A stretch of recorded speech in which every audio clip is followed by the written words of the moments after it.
వే gold trusted gold buyers మీరు తాకట్టు పెట్టిన బంగారాన్ని విడిపించి ఈ రోజు ఉన్న మార్కెట్ ధరకు కొనబడను. మిడిల్ ఈస్ట్ లో మళ్లీ ఉద్రిక్త పరిస్థితులు కనబడుతున్నాయి. ఇరాన్ స్థావరాలపైన అమెరికా మెరుపు దాడులు చేపట్టింది.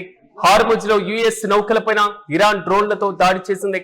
ప్రతీకారంగా ఇరాన్ పై విరుచుకుపడుతుంది అమెరికా.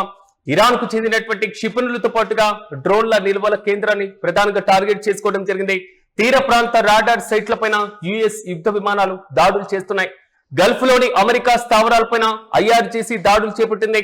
ఇటీవలే అమెరికా ఇరాన్ మధ్య శాంతి ఒప్పందం జరిగింది. తాజా దాడులతో ఈ ఒప్పందం పైన అనిశ్చితి కనబడుతుంది. అసలు ఇప్పుడు ప్రపంచ వ్యాప్తంగా అమెరికా ఇరాన్ మధ్య యుద్ధం ఆగిపోయింది. ప్రశాంతమైనటువంటి వాతావరణం కనబడుతుంది. ముడి చమురుకు సంబంధించిన ఎగుమతులు దిగుమతులకు మార్గం ప్రశాంతంగా ముందుకు వెళ్ళిపోతుంది. ఇలాంటి పరిస్థితుల్లో కీలకమైన శాంతి ఒప్పందం పైన ఇరు దేశాలు అంగీకారానికి వచ్చాయి. శాంతి ఒప్పందానికి అంగీకారం తెలిపాయి అనేటువంటి వార్తలు చక్కర్లు కొట్టినటువంటి నేపథ్యం. సో అమెరికా అధ్యక్షుడే స్వయంగా ప్రకటించారు. ఇరాన్ కూడా దానికి స్వాగతించినటువంటి వైనం మనం చూసాం. నెతన్యాహును మెప్పించి ఒప్పించాం అనేది మాత్రం అమెరికా చెప్పినటువంటి పాట. కానీ ఇప్పుడు ఒప్పందం అసలు అమల్లో ఉందా లేదా? తాజా దాడులతో అసలు ఒప్పందం పైన అనిశ్చితి కనబడుతుంది. యుద్ధం మళ్లీ మొదలైంది అనేది మాత్రం క్లియర్ కట్ గా అర్థం చేసుకోవచ్చు. ఒకవైపు శాంతి ఒప్పందం అని అడుగులు వేసిన తర్వాత, శాంతి ఒప్పందానికి ఇరు దేశాలు అంగీకారం తెలిపిన తర్వాత ఇప్పుడు హార్ముజ్ జలసంధిలో భారీగా ట్రాఫిక్ కనబడుతుంది. అట్నుంచి ఇటు రావాల్సినటువంటి నౌకలు, కొన్ని నెలలుగా ఆగిపోయినటువంటి ఎగుమతులు దిగుమతులు, భారీ స్థాయిలో లక్షల కోట్లలో సాగుతున్నటువంటి వైనం, లక్షల బిలియన్ డాలర్లలో సాగుతున్నటువంటి బిజినెస్ మొత్తం ఎట్టకేలకు నీటి మీద నడవడం మొదలుపెట్టింది. హార్ముజ్ జలసంధిని క్రాస్ చేసేటువంటి దిశగా అడుగులు వేసింది. కానీ ఇప్పుడు తాజాగా మళ్లీ ఉద్రిక్త పరిస్థితులు కనబడుతున్నాయి. ఇరాన్ స్థావరాలపైన అమెరికా మెరుపు దాడులు చేపట్టింది. శాంతి ఒప్పందాన్ని పక్కన పెట్టేసి ఒక్కసారిగా ఇరాన్ లో ఉన్నటువంటి కీలకమైన నౌకా స్థావరాలతో పాటుగా హార్ముజ్ జలసంధిలో యుఎస్ నౌకలపైన మరోసారి ఇరాన్ డ్రోన్లతో వర్షాన్ని కురిపించింది.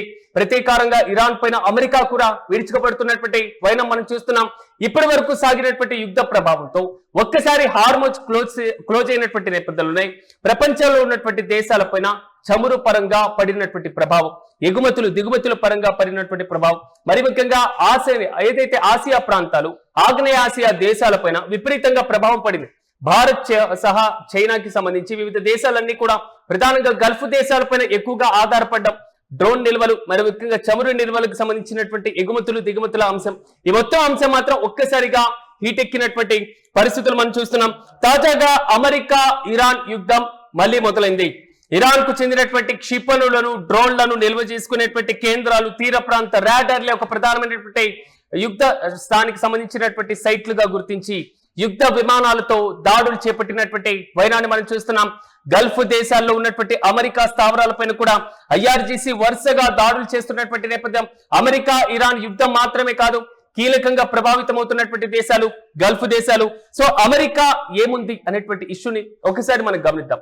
అమెరికా కూడా పూర్తి స్థాయిలో కీలకమైనటువంటి క్షిపణి డ్రోన్ నిల్వలను సిద్ధం చేసుకొని ఉంచడం, శాంతి ఒప్పందం వైపు అడుగులు వేసిన తర్వాత ఇరాన్ చెప్పినటువంటి కీలకమైనటువంటి అభ్యంతరాలకు అమెరికా కూడా స్వాగతించినటువంటి వైనం మనం చూసాం.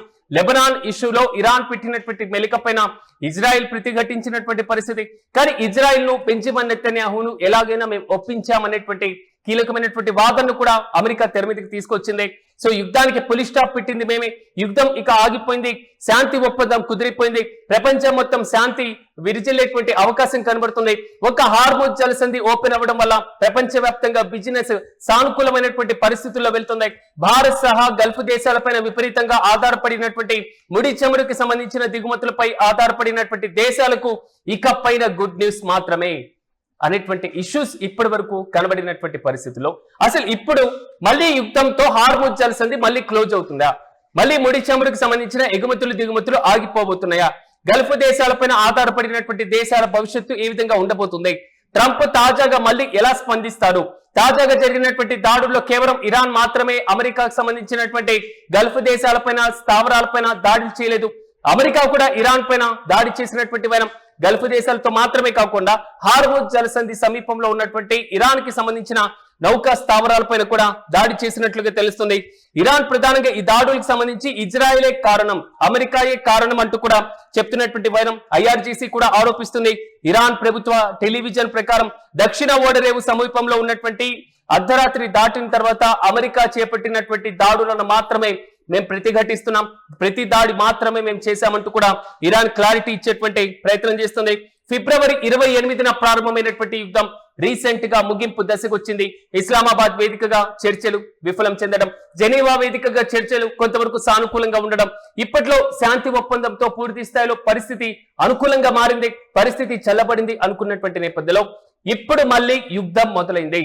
మనం విజువల్స్ లో చూసుకుంటున్నటువంటి విధంగా ఒక్క దేశం పైన మరో దేశం మళ్ళీ దాడుల్ని మొదలు పెట్టేశాయి, శాంతి ఒప్పందాన్ని పక్కకి నెట్టేశాయి, తుంగలోకి తొక్కేశాయి.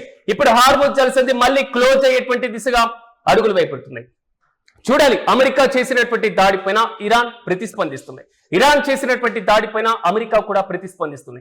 ఇవి ఒకరిపైన ఒకరు దాడులతోనే ముందుకు వెళ్తున్నటువంటి నేపథ్యంలో మళ్ళీ హార్ముజ్ జలసంధి క్లోజ్ అవుతుంది అనేటువంటి టెన్షన్ మాత్రం ప్రపంచ దేశాలలో కనబడుతుంది. దీంతో పాటుగా వివిధ దేశాలన్నీ కూడా నిశ్చితంగా మళ్ళీ గమనిస్తున్నాయి, అసలు రీసెంట్ గా చేసుకున్నటువంటి ఒప్పందం ఉందా లేదా అది కేవలం ఒక పేపర్లకే పరిమితమైందా అనేటువంటి ప్రశ్న కూడా అంతర్జాతీయ విశ్లేషకుల దగ్గర నుంచి వస్తుంది. చూడాలి ఈ మళ్ళీ మొదలైనటువంటి యుద్ధ ప్రభావం ఎలా ముగుస్తుందో.